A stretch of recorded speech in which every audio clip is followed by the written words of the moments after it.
Hello வணக்கம் நேயர்களே, எப்படி இருக்கிறீங்க? நான் நல்லா இருக்கிறேன். வளமை போல் தான் நான் உங்கள் மேடோனா. ஒவ்வொரு பிரபலஜங்களை பற்றியும் ஒவ்வொரு வீடியோவை நான் போட்டுக்கொண்டிருக்கிறேன். இன்றைக்கு யாரை பற்றி போட போகிறேன் என்றால் ஆபிரகாம் லிங்கன். வளமையா நீங்கள் கேள்விப்பட்டிருப்பீங்க.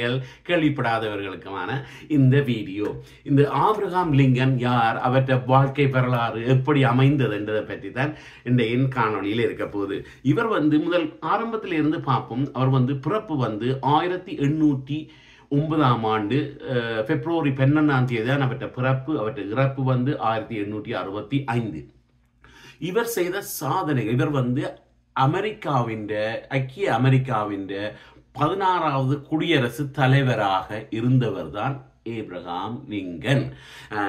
ஒரு அமெரிக்கன் பிரசிடண்டா வாரவர்களுக்கு பழமையா பின்னணியில பேக்ரவுண்ட் இருந்துதான் அவர்கள் வாருவார்கள். ஆனா இவற்றை வாழ்க்கை முற்றிலும் மாறுபட்டது. பாருங்க, இவர் ஒரு ஏழை குடும்பத்தில் தான் இவர் பிறந்தவர். இவர் தகப்பண்ட பேர் தோமஸ், தாயின் பேர் நான்சி. வறுமையான குடும்பத்தில், அது கெண்டக்கியூல அமெரிக்காவில் பிறந்தவர்.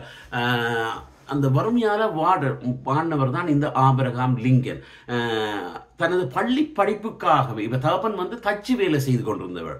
அப்ப தகப்பனோடு சேர்ந்து தானும் தச்சு வேலை தகப்பனுக்கு செய்து கொடுத்து தான் இந்த ஆபிரகாம் லிங்கன் வளர்ந்தவர். அதோட இல்லை, அவற்றை வீட்டில் இருந்து 9 கிலோமீட்டர் காட்டுக்களால் நடந்து போய்த்தான் பள்ளிக்கூடம் போய் படித்தவர்.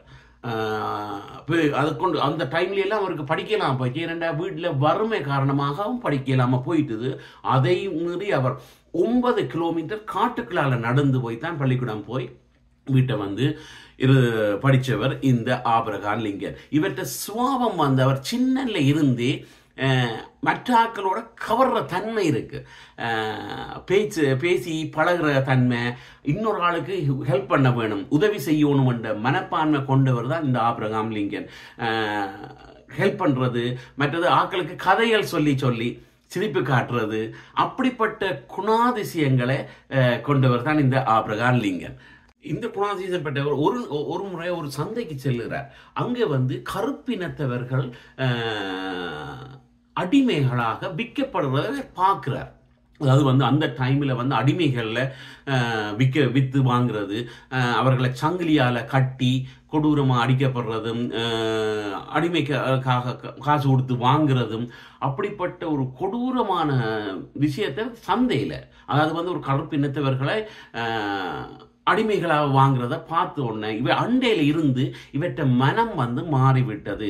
இதுக்கு தான் ஏதாவது செய்ய வேணும், ஏதாவதுக்கு என்ன வழி, இதில் இருந்து என்ன வேணும் அண்டைக்கு அவர்கிட்ட மனதில் உறுத்தினர் தான் அவர் ஒரு பிரசிடெண்டா வந்தவர் இந்த ஆபிரகாம் லிங்கன். தனது 23வது வயதில் பிளாக் ஹவார்ட் போர் இருந்தது அந்த டைமில். அதில் போய் சேர்றார். அதில் போய் சேர்ந்து அதில் ஒரு தலைமை பீடம் வகிக்கிறார்.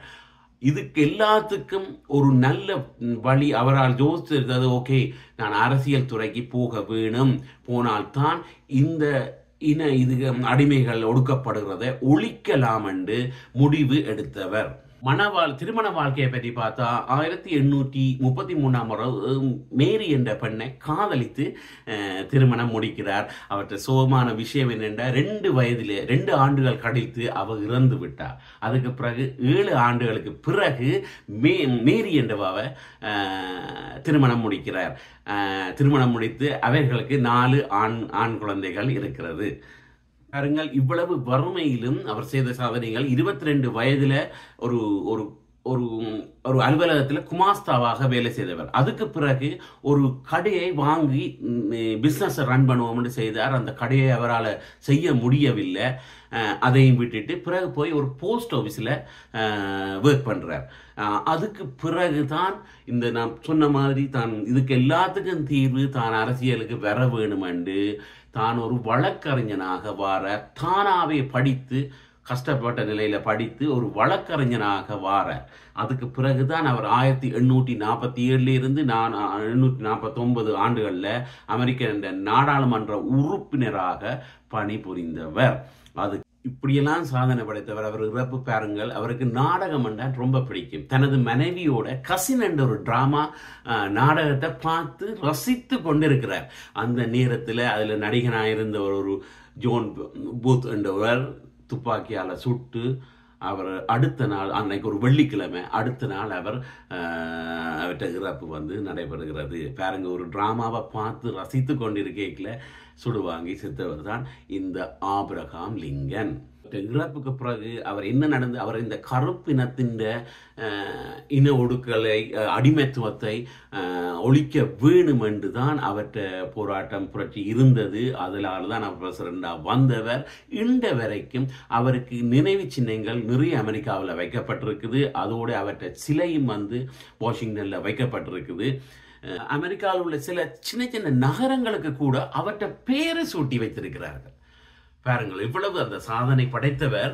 அவற்றை இன்ற வரைக்கும் ஆபிரகாம் லிங் அழியாம இருக்கிறதுக்காக நினைவில்லங்கள், சிலைகள், நகரங்களுக்கு கூட அவற்றை பெயரை வைத்திருக்கிறார்கள். பாருங்கள், இவ்வளவு ஒரு வறுமையால் பிறந்த ஆபிரகாம் லிங்கன் அமெரிக்க பிரசிடென்டாக வந்தவர். பாருங்கள், இதுதான் அவற்றை வார வித்தியாசம். அந்த கருப்பு இனத்தை அவருக்கு முதல் தரம் பார்த்த நிகழ்ச்சி அவற்றை மனதை உருக்கி இருக்குது. இந்த அடிமைகளாக விற்கப்படுவதை ஒழிக்க வேணும் என்று அதை தானாக ஒரு அதில் இருந்து தான் ஒரு அரசியலுக்கு போறதான் முடிவு என்று வழக்கறிஞனாகி பிரசிடனாக சாதித்து முடித்தவர் தான் இந்த ஆபிரகாம் லிங்கன். அவற்றை ஒரு பெரிய வீடியோ நேயர்களே, ஒவ்வொரு பிரபலியங்களையும் பற்றி நான் போட்டுக்கொண்டிருக்கிறேன். மறக்காமல் லைக் பண்ணுங்க, ஷேர் பண்ணுங்க, சப்ஸ்கிரைப் பண்ணுங்க. அப்போதான் கீழே பாருங்க ஒரு கருப்பு கலரில் சப்ஸ்கிரைப் பண்ணிருக்கும். அதை நீங்கள் ப்ரெஸ் பண்ணினீங்களா நான் போடுற ஒவ்வொரு வீடியோவும் உங்களுக்கு வந்து கொண்டிருக்கும். இதோட இந்த வீடியோவை நான் முடிச்சுக்கொள்கிறேன். நன்றி, வணக்கம்.